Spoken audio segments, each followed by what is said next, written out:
just to remind you, okay, just a reminder before we start our class, please turn off your microphones, mute your microphones whenever somebody is talking, so that we can hear and understand each other easily. And then if you are not able to talk, if you can't talk using your mic,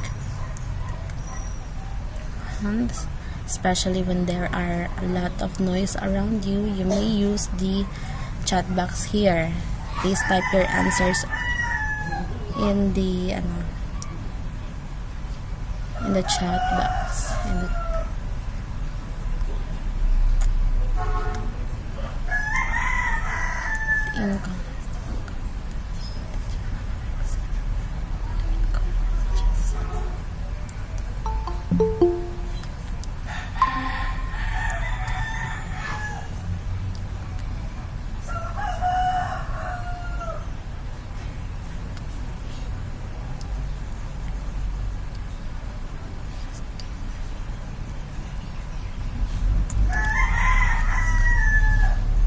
Can please tell your... Yes po, ma'am. Please tell your classmates to join the meeting na so that we can start.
Okay, they are not online. Kindly message na lang your group chat if you have one to that the meeting will start, the class will start at 9:35 with or without them. Thank you.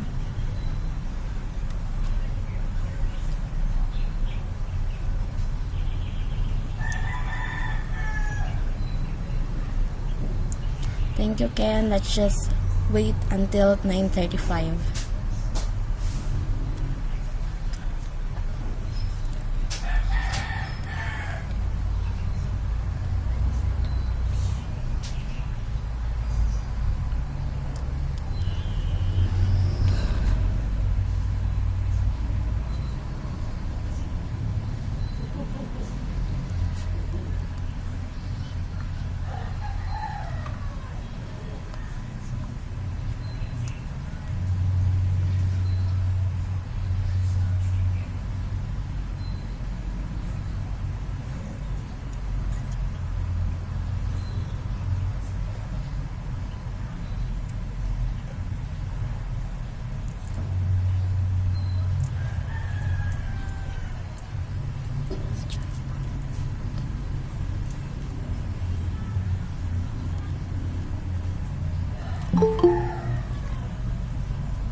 Okay, it's 9:35. Let's start now. So, let us pray first. Dear Lord, thank you for another day that you've given to us. Thank you for the blessings that you showered upon us. As we start our class for today, please guide us and grant us knowledge and wisdom. This is all we ask and pray. Amen. So, let me start my presentation.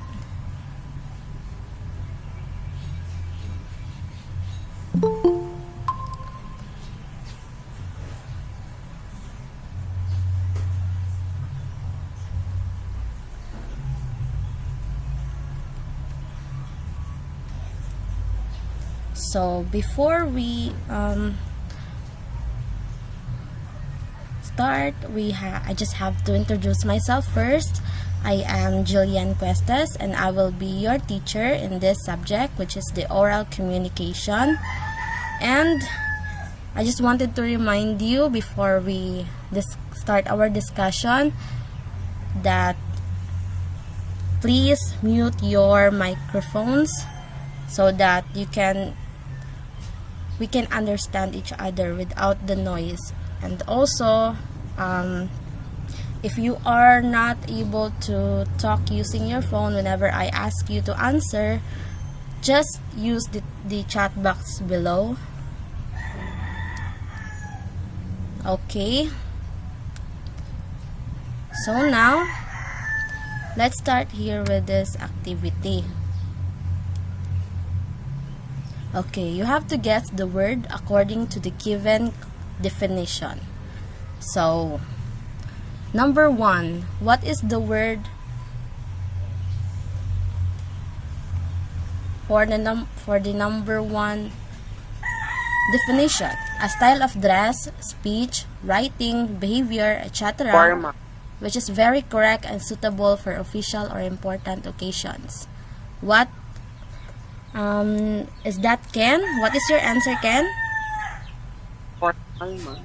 Okay, is this formal? Very good. How about in number 2? This is something relaxed, occasional, not planned, or informal. Casual. Casual. Casual, ma'am. Okay. How about in number 3? Having or being likely to cause a very close friendship or personal Intimate. relationship. Intimate? Okay, that's good. Now on our next activity, we have here a picture. So what can you see about the picture? What can you observe in the picture? In speech po, ma'am. She's Okay. delivering a Speech. third read. So, do you think who is that person? If you may guess, what is her role in this picture?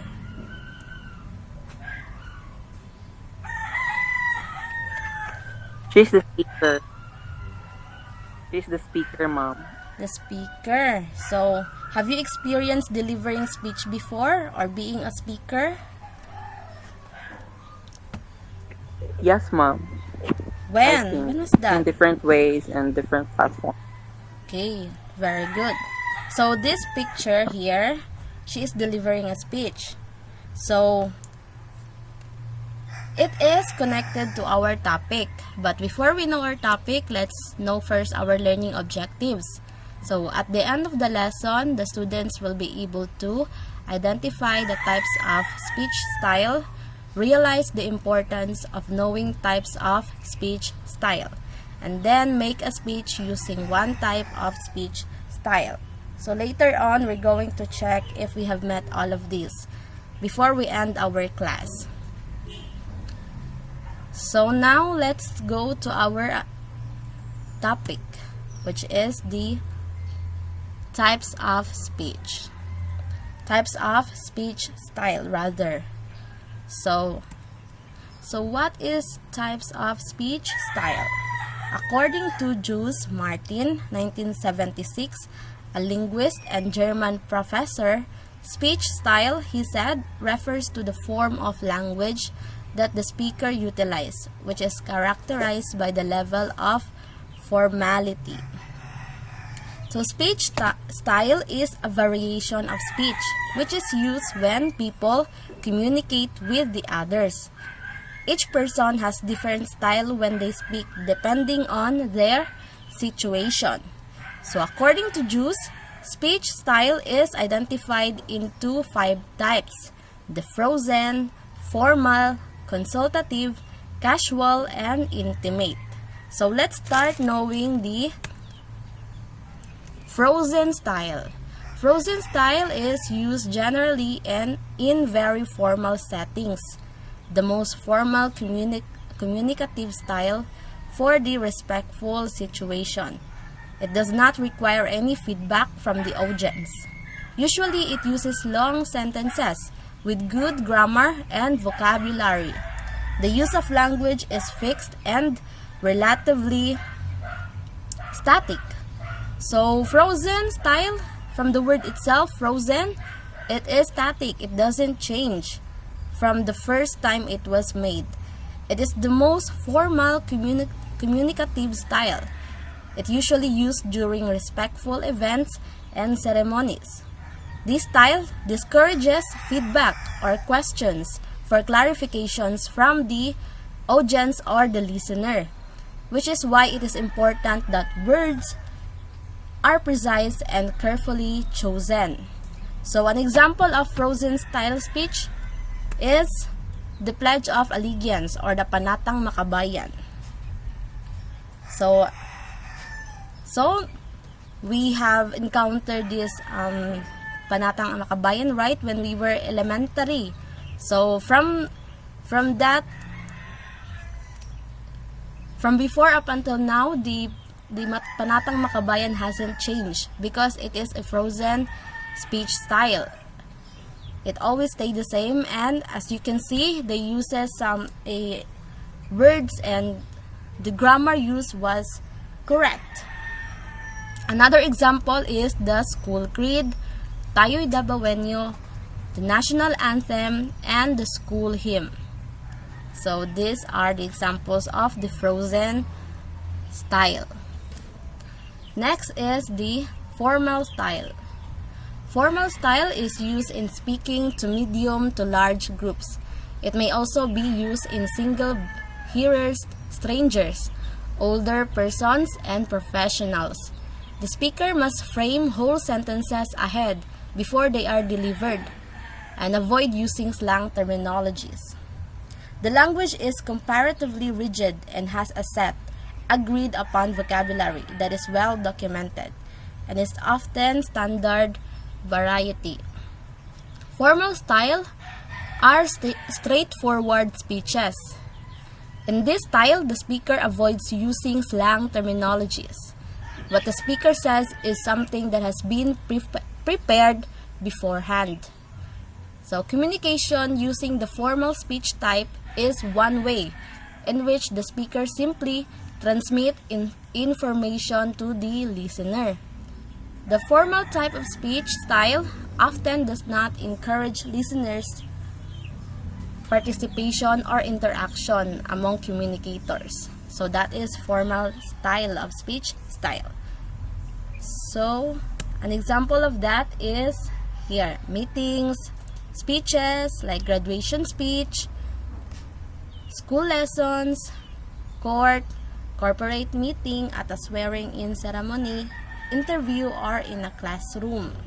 So those are the example of the formal style. Next is the consultative style. It is used in semi-formal communication. It is two-way participation. Most operational among other styles, the speaker does not usually plan what he wants to say. Sentences tend to be shorter and spontaneous.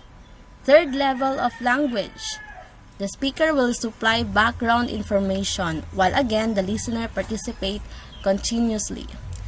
So, consultative style is used in semi-formal communication. Sentences used in this style tend to be shorter and spontaneous. The speaker does not usually plan what he or she wants to say. So, unlike the formal and frozen styles of speech, the level of communication making use of the consultative style involves cooperation but does not necessarily require involvement. This means that the listeners are involved in meaning making to know the meaning of the message that delivered by the speaker by being allowed to give feedback. So, it relies on the feedback of the listener to make the speech continue.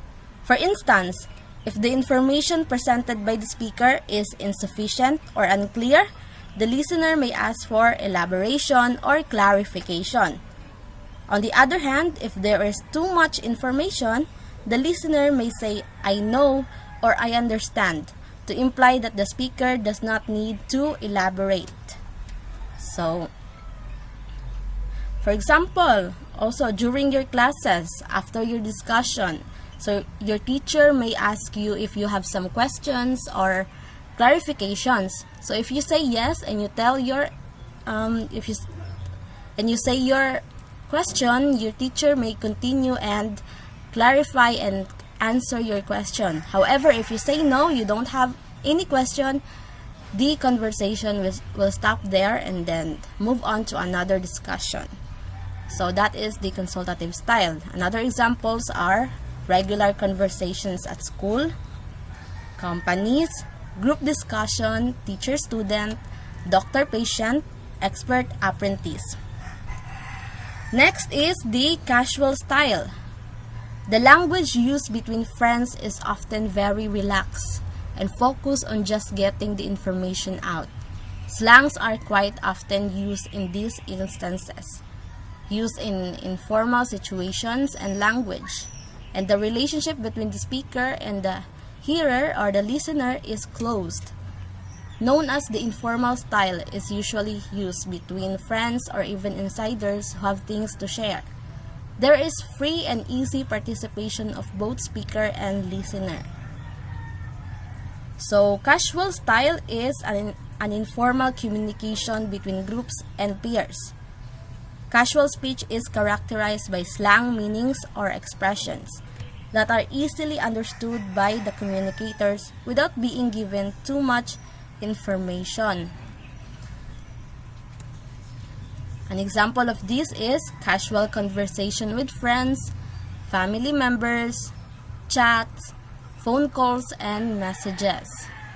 So this is an example of a casual speech style. Next is the intimate style. The completely private language used within the family of very close friends or group uses personal language codes. Grammar is unnecessary. It does not need complete language. It has certain terms of endearment, slang, or expressions whose meaning is shared with a small subset of persons to person. It is used in talks between two very close individuals. There is a free and easy participation of both speaker and listener. So this speech style is for very close relationships like couples, family, and best friends. So intimate speech is used in conversations between people who are very close and know each other quite well because they have the maximum of shared background information. The communicators understand each other even with just a single non-verbal gesture or behavior, such as rising tone of voice, a grunt, or a raised eyebrow.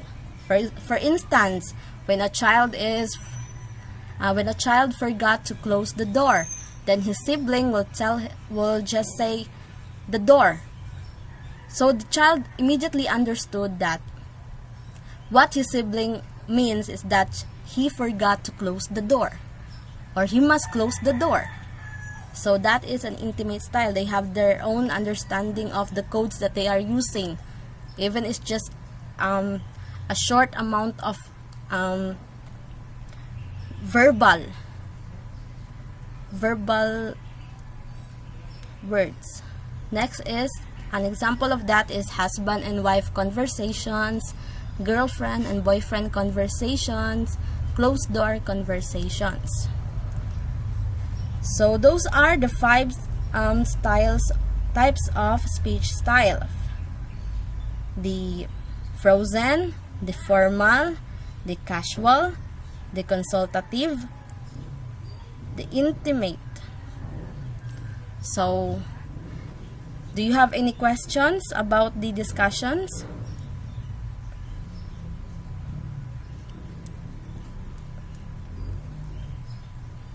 Wala na question?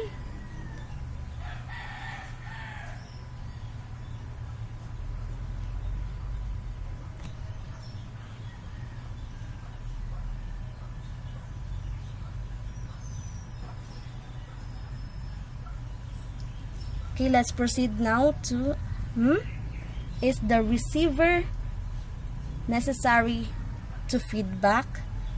From which style do you unsa na speech style imong pasabot, Ken? Because in formal,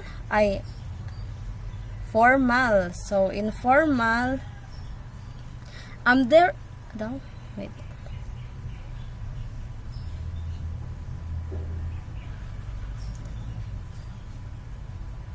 So in formal, there is a slight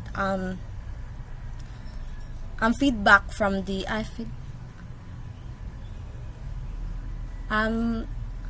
there's a slight interaction between the listener and the speaker, but they don't give any feedback. Just for example, the interview. So the listener, which is the one who interviews, will ask the question. So the speaker is the one who share the information. So it doesn't need to be a feedback, but just a question or It is not a conversation because it is a one-way communication lang.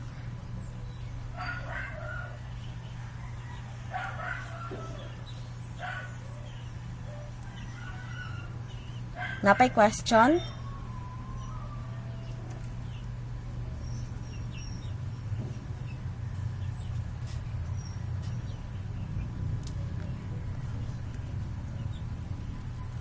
Okay, so mag-proceed na ta sa activity. Let's proceed to activity now.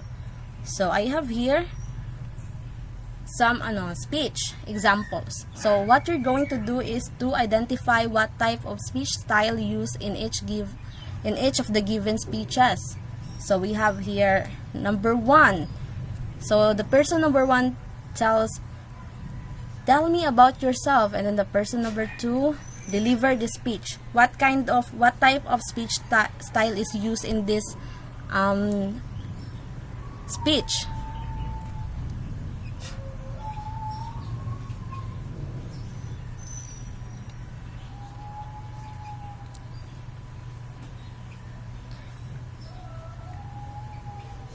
No, it is formal. So as what I have said before, formal is just a one-way communication, but interview is one of its example, because it's just the listener is just asking question, but it doesn't give any feedback. On the other hand, the consultative is the listener was the one who gave feedback.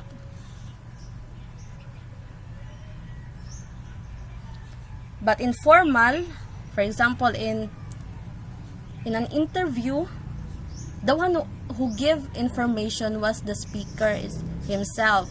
He's just telling his info to the listener. So the listener doesn't give any feedback, just question. So what is the the answer ay the information that was given by the speaker will stay the same because it is the one that is her or his information. So this is a formal style of speech. Next is the number 2, the lupang hinirang.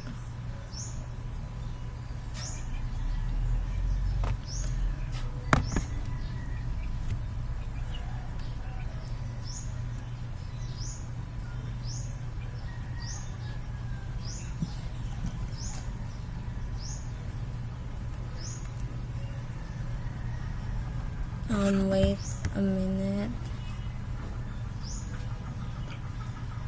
It's not presenting pa. So,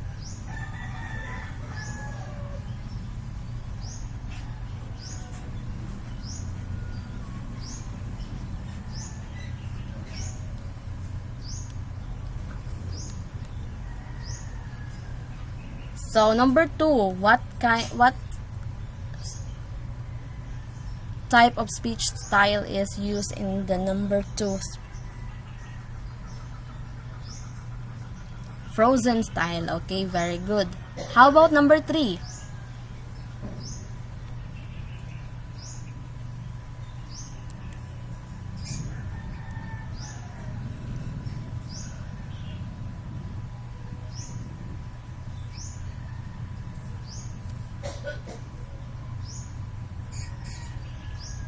Casual. Yes, this is casual. As you can see, they are using some words that are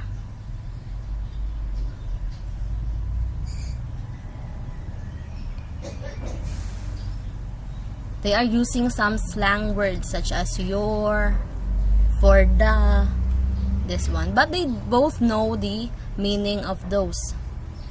Next is number 4.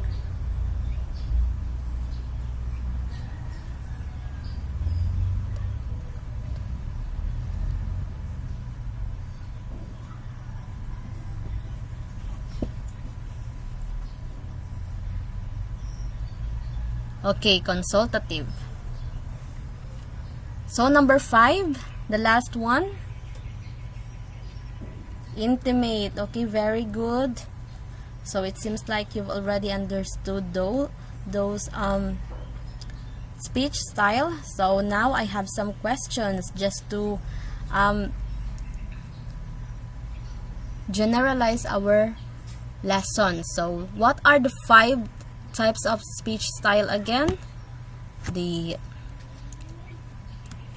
frozen, the formal, consultative, casual, and intimate. Remember those style. Okay, very good, Ken. Next, for your quiz, so kindly take a screenshot na lang because we are out of time na. So please take a screenshot and then send it to my Gmail account. Tell me if you're done. Yes, Ken?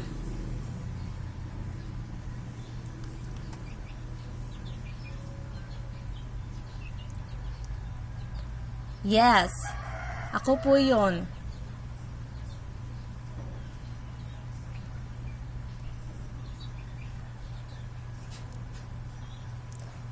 The deadline of the activities that I gave you last time is on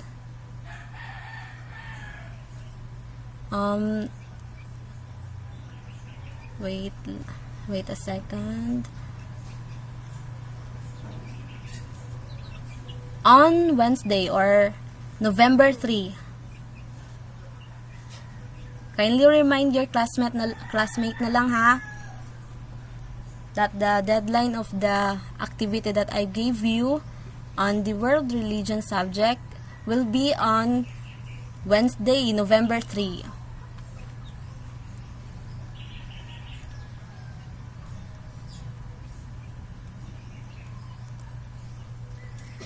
Okay, are you done? Did you... Okay. Tapos na screenshot na?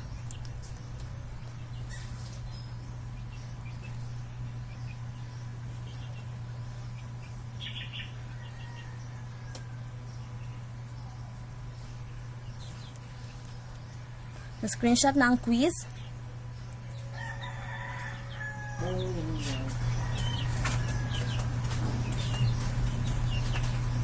Okay, now for your assignment, kindly take a screenshot of this na lang. You have to create a speech or a conversation that uses one type of speech style, then send it to my Gmail account. So, of course, you cannot use the frozen one because just use some use one of the speech one of the 4 speech style na lang. So it's either a speech or a conversation, maybe a script or whatever. And please specify what kind of speech style you use on that speech, then send it on my Gmail account. The deadline of that is on the same deadline of the world religion activity on Wednesday, November 3. Na-screenshot na?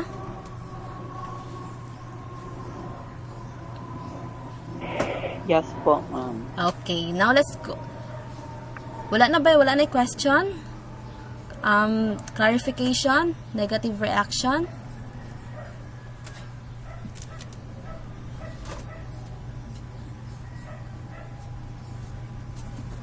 Wala na?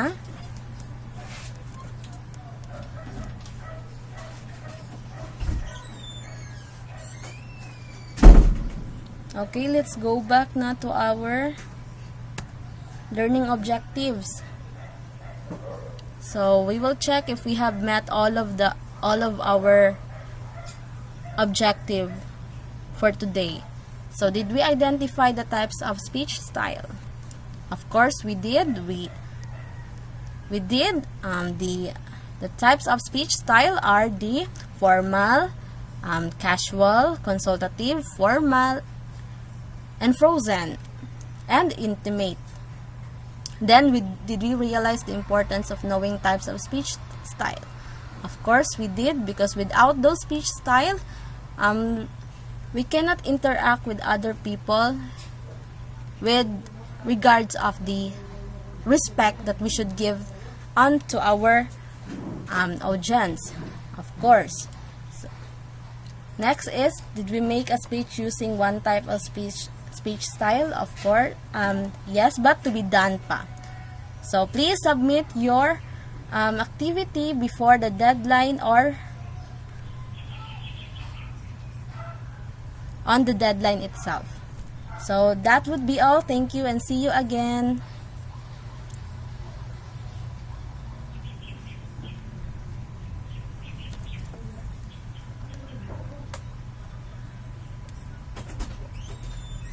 Okay, bye, Ken.